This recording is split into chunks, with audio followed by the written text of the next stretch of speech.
Ra, the God of Radiance. In the beginning, before there was time, water spread in every direction, though there was no direction, really, because there was no up, no down, no east, no west, no inside, no outside. This water lay colorless and cold, a wet nothingness that hummed, none, none, none. This was the cosmos, hardly more than empty chaos. There was but a single entity, so there was no question of order. The cosmos was ordered per force, the order of a dot, a circle, a sphere, without beginning or end, utter consistency, perfect order. But something there is that doesn't like order. Order can be tolerated temporarily, but on and on like that? Infinite order? How unutterably intolerable. Boring, really. A hint came, a slight poke, then another, a little firmer. A full-fledged beat now. More of them. Insistent beats, breaking up the hum, moving the water imperceptibly at first, then in tiny waves, then bigger ones, huge ones now, tsunamis, yet still in a pattern, still ordered, one after another at regular intervals. Thump, thump, thump, thump. A heart formed round this pulse, for every rhythm evokes an origin. And in that heart nestled a thought. After all, some think with the head and others think with the heart. This was definitely a heart thought. Ah, the first and the profound disorder, thought.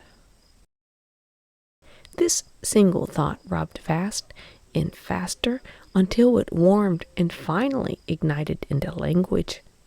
The god Ra sprang to life with a word already in his mouth. More bubbled up. Words now crowded his mouth. They trampled his tongue and pushed against his teeth, his lips. He had so many words to enunciate. The need hammered at him. From the very need came lungs and a voice box and muscles to make it all move.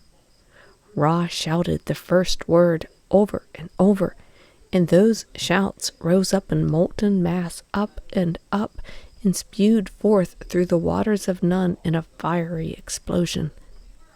That was the first firmament, the mound of creation that Ra called Ben. It all started with a single tip, like a volcano mouth. Ra stood upon it in triumph and knew he must speak more, for in his voice lay all creation. He must create. He must never stop creating. Ra spat, and the moisture from within him formed the goddess Tefnut, and the breathy force that propelled that moisture formed the god Shu, the products of his new mouth, his new lungs. So there were three of them now, three deities distinct from the vast wallow of none. It felt wonderful to be a triad. It felt sturdy, invincible even. With three backs together, you could face everything at once. With three, you could explore the three dimensions simultaneously. Though there was no music yet, though there were no colors yet, Ra sensed the possibilities of three at some level he was not yet ready to understand. But even more than the possibilities was the reality. Life mattered, and being a father mattered. Ra rejoiced in his self-creation. He rejoiced in his creation of his daughter and son. This was a good beginning. Ah, what water had yielded. Shu and Tefnut, these royal children, played constantly. They stalked each other and pounced and wrestled. They rolled round and swatted each other.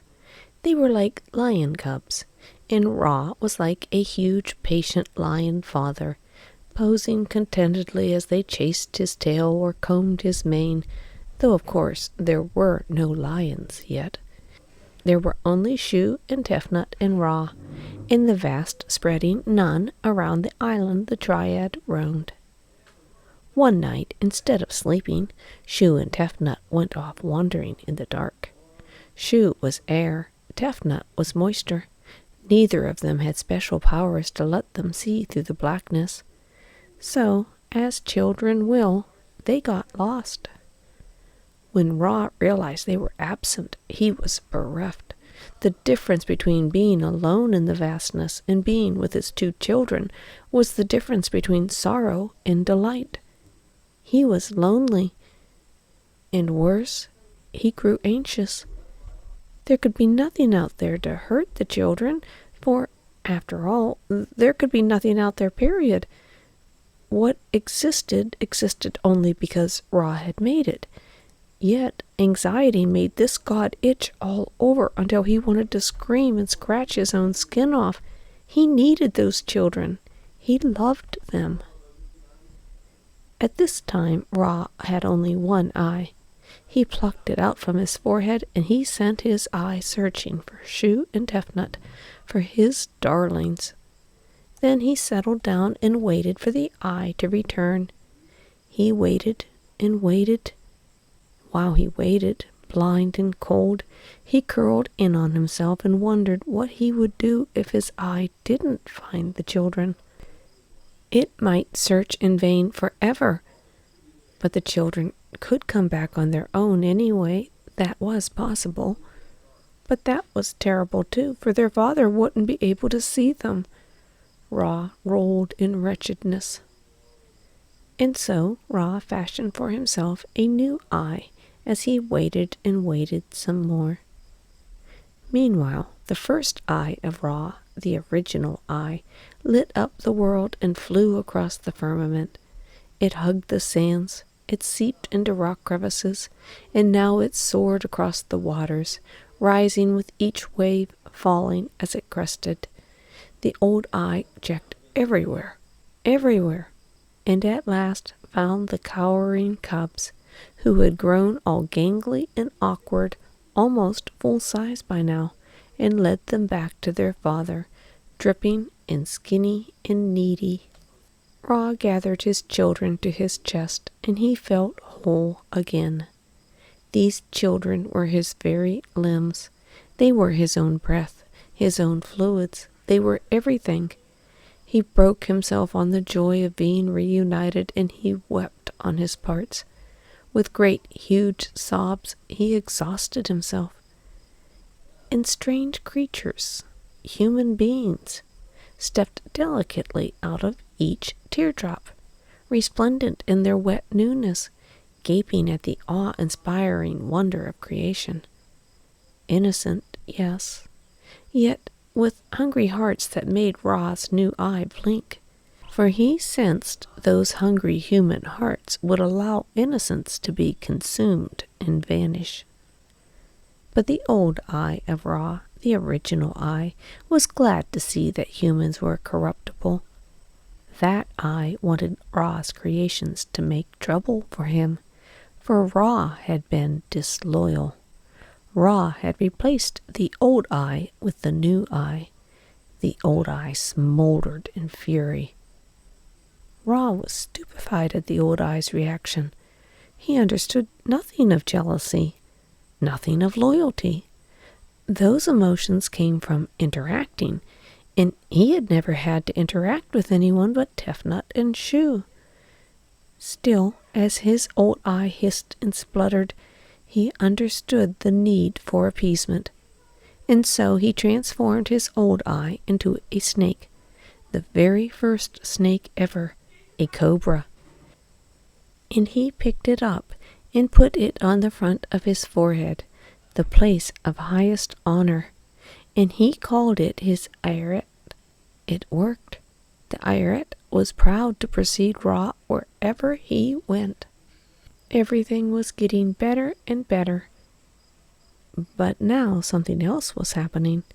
Snakes slithered across Ra's feet. They slithered across Shu's and Tefnut's feet. Amazing. Creation led to more creation. Shu and Tefnut considered the snakes, and they knew, as though by instinct, that they could create too. Air and moisture can dance together after all. A mist. Shu and Tefnut tangoed over the unending sea. They dipped and twirled in graceful embrace, and Shu breathed into Tefnut until they gave birth to Jeb and Nut. The new generation lay there, tangled in a heated hug, so much so that they risked merging entirely. Ra and his daughter Tefnut looked on with puzzled interest, but the god Shu knew better. Nothing could happen right if Jeb and Nut didn't separate. Shu sensed that life wanted to crawl forth on the back of Jeb, and for that to happen, light needed to dance between Jeb and Nut. So Shu did what a father had to do. He tore Jeb and Nut asunder. He raised Nut up in his long, strong arms to make an arch of sky, leaving Jeb prostrate, the waiting earth, ready for whatever gifts might come from above and below. But Ra didn't wait for anything. It wasn't in his nature. He looked at the bow Nut's body formed, and all those words that filled his heart now spilled out of his mouth in a new form. Stories. Ra became brilliant like Nut, brilliant with stories. He had to tell these stories.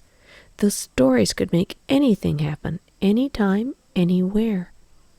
Ra slipped behind the mountain Manu, which appeared even as he said the name, and climbed onto his boat, Manjet, again gaining solidity as it was named, yet somehow being as old as forever, millions upon millions of years old, and sailed across the sky as a glowing ball of fire that appeared to roll over Nut's thighs and spine and neck. He landed in the far west horizon, since the direction now existed as he spoke them, and then journeyed back to Manu, back to his starting point, this time traveling through the underworld Duat and his second boat, Mesiktet. There was something exhilarating and renewing at the start of the journey across the sky, and something tiring and withering at the end, a tantalizing mix. Ra had to repeat it. It was far too involving to experience only once. He allowed himself to be born again, coming out through Nut as though she were his mother rather than his granddaughter, reversing the order of things, confusing time by letting it circle back on itself. He rose as a baby. By midday, when the boat Manjet arrived at the first knob of Nut's spine, he was a man in the prime of life, a hero ready to tackle any problem and win. He set in the evening as an old man, tottering on a short stick, a flame fanning to a flicker of heat, and finally a memory of warmth. What a journey! What a thrill! He had to repeat it forever. And so a new order was formed. The sun god Ra defined the fundamental rhythm of life. But disorder could never disappear now. Life entails it, and Ra's words ensured it. Pay attention all. Behold my majesty. I am the Lord of Radiance. I am the father of all, the lover of strength, the giant of victory. So now let us conquer. Conquer? What could that mean? Who was there to conquer? Where was the disorder, the discord that would require vanishing? Ra couldn't see it yet, but he knew beyond a doubt it was coming.